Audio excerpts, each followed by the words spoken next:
There's a certain quiet magic older women carry, and it's not loud or attention-seeking. It's found in the pause before they respond, the warmth in their smile when you least expect it, the way they laugh.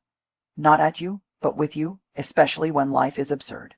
These small things so often overlook are the ones men secretly cherish most. It's not about a grand performance. It's about how she leans in, listens deeply, and doesn't jump to solve or fix. Her presence alone says, "I see you, and I'm not afraid of what you bring." That kind of stillness. It's rare and it's real. There's something quietly disarming about being truly heard, no interruptions, no advice, giving, no meaning attempts to steer the moment somewhere more comfortable. Just presence, and older women, more often than not, have mastered this rare kind of listening. It's not a passive act. It's deeply active, grounded in empathy and self-awareness. When she listens, she's not waiting for her turn to speak. She's not calculating how to correct you or slide in a life lesson. She's there, really there, with you, heart open, mind steady. And that kind of attention, that kind of stillness, is powerful. Men feel it in ways they don't always know how to name. It's the feeling of not being judged for unraveling a little. It's the quiet validation of being allowed to sit in your own mess without someone rushing in with a broom. See, older women have lived long enough to understand that most of the time, people don't need fixing. They just need space to feel. They've sat in their own heartbreaks, their own silent battles, and they've learned. Rushing through pain never leads to healing. So they don't rush you either. They don't try to tidy up your discomfort with platitudes or quick fixes. Instead, they meet you in the middle of it, with their whole self, and let you talk it through, or cry, or just sit there saying nothing at all. Because they know that silence doesn't always mean something's wrong. Sometimes it's the bravest thing you can offer someone, to just be with them. And men, they notice. They don't always talk about it, but they carry that experience. It softens them. It reminds them that connection doesn't have to be earned with strength or solutions. It can just be presence. It gives them permission to lay their armor down for a while, to not perform. There's a kind of radical acceptance in that kind of listening. It says you don't need to be any different than you are right now. I'm not afraid of your vulnerability. And for men who have spent a lifetime being told to be strong, to be stoic, to fix and solve and move on, that message is a bomb. It's oxygen. It's love in its most courageous form. There's a quiet power in the way older women enter a room. It's not about turning heads or commanding attention.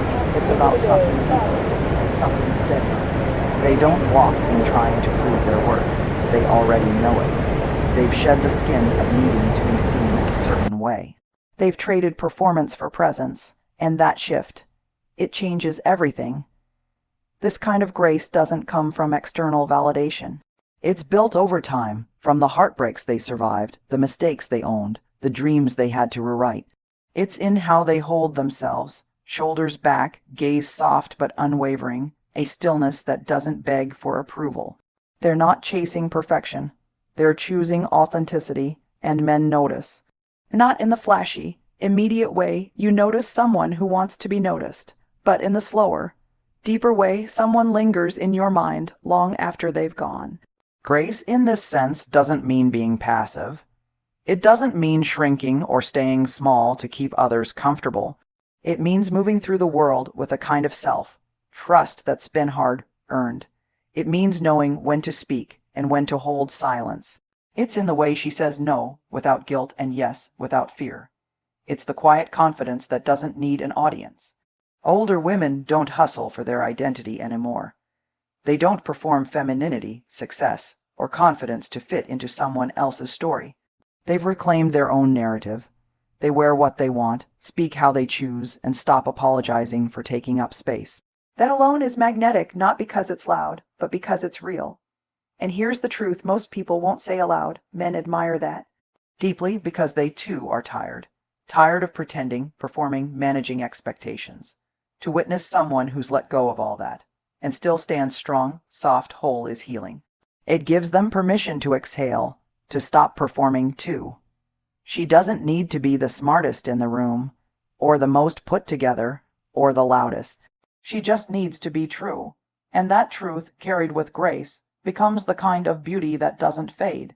It becomes the kind of presence that steadies the space around her, reminding others that we don't have to strive endlessly to be loved. We just have to be ourselves, fully and without apology. And men, whether they say it out loud or not, love that. They lean into it because grace isn't weakness. It's the fiercest kind of strength, the kind that doesn't need to shout to be heard. There's something deeply grounding about a woman who knows what she believes, and says it not to dominate, not to win, but to connect. Older women have spent years finding their voice, and even more time learning how to use it without burning bridges. When they speak, it's not to prove a point. It's to reveal something true. And the power of that kind of communication, direct but gentle, clear but compassionate, is something men don't just admire. They quietly crave. They've lived through the days of people, pleasing and walking on eggshells. They've said yes when they meant no, stayed quiet when their heart screamed otherwise. And they've learned, sometimes the hard way, that peace isn't built by staying silent, it's built by speaking with courage and care. So now, they don't sugarcoat, but they also don't sting. They don't weaponize truth. They offer it as an invitation. Here's where I stand, here's how I feel, and I'm trusting you enough to let you know. And that trust, that's the part that shifts something. Because when a woman speaks from a place of wholeness instead of hurt, men feel safe enough to listen, really listen. There's no guessing game, no hidden meaning to decode. She's not testing you. She's being real with you. That kind of clarity is a gift. What makes it even more powerful is the way it's delivered. There's no edge, no bitterness. Just steady, grounded truth. She might disagree with you, and she will. But you won't feel attacked. You'll feel respected. Because she knows how to hold two things at once. Her perspective and your dignity. That balance, that's emotional intelligence. That's maturity, and for a man who's been stuck in relationships where every disagreement turned into a battlefield, it's nothing short of revolutionary. This way of speaking isn't about control. It's about integrity, and it teaches the men around her something important. That honesty doesn't have to come with cruelty. That boundaries aren't walls, they're bridges to more honest connection. And that love, real love, includes the freedom to say the hard thing with a soft voice. Men may not always have the words to express it, but they feel it deep in their bones, the relief, the admiration, the respect that comes from being spoken to this way. Not babied, not bulldozed, just seen and addressed with kindness. And it's not just what she says. It's how she makes him feel in the process. Not wrong, not small, not defensive. Just human. That's how trust is built. That's how love is deepened. That's how respect grows quietly in the spaces where truth and kindness meet. There's a particular lightness older women carry, not because life has been easy, but because they've learned how to find joy even when it wasn't. They've lived enough years to understand that happiness isn't hidden in some future achievement or distant milestone. It's already here, tucked inside the quiet, ordinary moments we so often rush past, and this ability to pause and celebrate the small things is something men notice more than they'll admit, not because it's loud or grand, but because it makes everything around her feel more alive. She'll smile over the way her morning coffee smells. She'll light up at the sound of a good song on the radio. She'll say, "Look at that sunset," and mean it every time. She'll tell you what she's proud of, even if it's just that she went for a walk, kept a promise to herself, or made it through a hard day. It's not performative, it's presence. It's gratitude in motion. And for men who have been conditioned to keep striving, to keep pushing, to measure worth by output or income or status, being with a woman who celebrates the now can feel like a release. Like something inside of them can finally exhale. They don't have to impress her with a new title or convince her they're getting somewhere. She already sees value in where they are, in who they are today. That's rare, that's grounding. Older women know the secret most of us forget in the hustle. Life doesn't reward us more just because we do more. It rewards us when we start noticing what's already here. She's the kind of woman who'll raise a toast just because the soup turned out well, or because the two of you finally got a quiet night in. She teaches you, without preaching, that celebration isn't about spectacle. It's about presence. This mindset changes the atmosphere in a relationship. It turns pressure into peace. It shifts the focus from what's missing to what's already working. And that shift, it's magnetic. Because when a woman lives like that, men start to believe that maybe they don't need to fix everything to be loved. Maybe they just need to show up. Maybe enough is already here. It's not that she doesn't have ambition. It's that she knows joy isn't something to chase. It's something to catch in the little things. Shared glances, inside jokes, the way he reaches for her hand without thinking. That's the kind of woman who makes a man feel like life doesn't have to be a race. It can be a dance, a slow, steady, meaningful one. And when that happens, when the pressure drops and appreciation rises, everything becomes more intimate, more real, because it's not just about the big days. It's about how she makes the small ones feel big. There's something deeply misunderstood in modern love. The belief that closeness is proven by constant togetherness, by endless texting, by always being on. But older women, they've lived long enough to know better. They understand that love isn't measured by proximity. It's measured by trust, by allowing space without fear, by recognizing that distance doesn't always mean disconnection. Sometimes it means deep respect. She doesn't panic when you need a quiet night. She doesn't take it personally when you go inward, or when your words slow down. She knows how to stay connected without clinging. That steadiness, that emotional maturity, is something men deeply appreciate, even if they don't always know how to articulate it. Because in a world where people often mistake possession for affection, her ability to offer space without punishment feels like oxygen. Older women understand that true intimacy isn't about being fused at the hip. It's about being free and choosing each other again and again without pressure. They don't guilt you for needing alone time. They don't assume silence means something's wrong, because they've lived through enough relationships to know that healthy love doesn't try to control.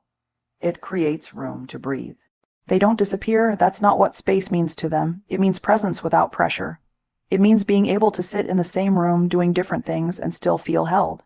It means letting you take your walk, have your weekend project, follow your thoughts, and knowing that when you return, she'll be there, not with accusation, but with warmth, with curiosity, not criticism. That kind of emotional spaciousness is rare. It takes confidence, self-trust, and a heart that doesn't define its worth by how needed it is. She's not afraid you'll drift if she stops checking in every hour, because she knows connection is built in deeper places than constant contact. She trusts herself. She trusts you. And that quiet faith, that's what draws men in closer, not further away. In her world, space isn't something to be feared. It's part of the rhythm of real partnership, like breath. Inhale, exhale. Together, apart, side by side, with room to turn inward when needed. She knows that love that smothers eventually suffocates, and love that lets go often circles back stronger. And when a man experiences this kind of freedom, not cold detachment, but loving space, it does something to him. It softens the edges he's had to harden. It makes him feel safe enough to explore his own thoughts, his own growth, without fear of abandonment or blame. He starts to realize he's not being policed, he's being trusted. And that trust becomes a mirror. He rises to meet it. This kind of love doesn't chase. It holds. It doesn't demand constant performance. It welcomes quiet, and in that quiet, something beautiful blooms. The kind of relationship where both people can grow without losing each other. There's a special kind of radiance that comes from a woman who can laugh at herself genuinely, easily, and without apology. It's not the nervous kind of laugh meant to smooth over awkwardness or win approval. It's a deep, knowing laugh. The kind that says, I've lived through enough to know how silly it all can be, and how freeing it is not to take myself too seriously. That kind of humor. It's magnetic, and men don't just enjoy it, they fall in love with it. Older women understand that perfection is not only impossible, it's exhausting. They've dropped the need to curate every moment, to come off polished, poised, flawless. So when they laugh, especially at themselves, it gives others permission to relax, to breathe, to be human. They'll tell you a story about the time they wore 2 different shoes to work, or how they burned dinner again, or how they once tried something bold and totally failed. But they don't tell it to diminish themselves. They tell it because they've found freedom in not needing to always get it right. And that's self-acceptance. That's what makes the laughter so beautiful. Men feel safe around that kind of energy, Because they're tired too. Tired of trying to look like they've got it all figured out. Tired of pretending they're not scared or uncertain or messy inside when they're with a woman who can laugh at her own flaws. It creates a space where they don't feel like they have to impress or perform. They can just be, and that's rare. Her laughter isn't biting. It's not sarcasm that masks pain or judgment dressed up as wit. It's warm, it's self-aware, it's full of history and healing. And when she laughs at life, the little disasters, the plans that go sideways, the phone she dropped in the toilet, it reminds you that joy isn't the absence of imperfection. It includes it. Her laughter becomes a bridge, connecting people not through power or perfection, but through shared humanity. And it's contagious because it's real. There's also something profoundly humble about it. She doesn't place herself above others. She doesn't need to be the smartest in the room or the most together. She knows life is funny, and we're all just doing our best. That humility wrapped in humor disarms even the most guarded hearts. And let's be honest, laughter is intimacy. It's how connection sneaks in through the side door. When a woman can find the ridiculous in the routine, the silly in the serious, she brings lightness into spaces that might otherwise feel heavy. She makes hard days softer. She reminds you not to take everything personally, not to grip so tightly. Her laughter becomes a balm, a rhythm, a reason to keep showing up. Just to hear it again. Men love that not because it entertains them, but because it invites them to feel joy too. To stop performing, to be present, to laugh not just with her, but because of her. Because she sees life clearly and still chooses joy. So maybe it's not the big gestures after all. Maybe it's not the dramatic declarations or the perfectly curated lives. Maybe what men quietly, deeply love about older women is the way they show up. With honesty, humor, and a kind of grace that doesn't beg for attention, but commands it all the same. They listen without fixing. They speak without wounding. They give space without fear. They laugh without shame. And they do all of it from a place of knowing not just who you are, but who they are fully, unapologetically, because older women have already walked through the fire. They've let go of who they were told to be. They've stopped hustling for approval. And in doing so, they've become exactly the kind of person who makes love feel like a safe place to land. They hold space not just for others, but for truth, for contradiction, for joy, for rest, for real connection. And men feel that. They may not always know how to put it into words, but they feel it in their shoulders when they finally relax. They feel it in their breath when the air doesn't feel so heavy. They feel it in their heart when they realize they don't have to prove anything to be wanted. They just have to show up. That's what older women offer, not just wisdom, but wholeness, not just nurturing, but depth, not just softness, but strength that's been lived in. And in a world obsessed with youth, let this be a reminder. What draws people in, what keeps them, is not the surface. It's the soul, it's the lived-in, laughed-in heart. Why? Open presence of a woman who's not trying to be loved because she already loves herself. That is the kind of woman men secretly love. And it's no secret, really, because everything about her shows it. Quietly, boldly, beautifully.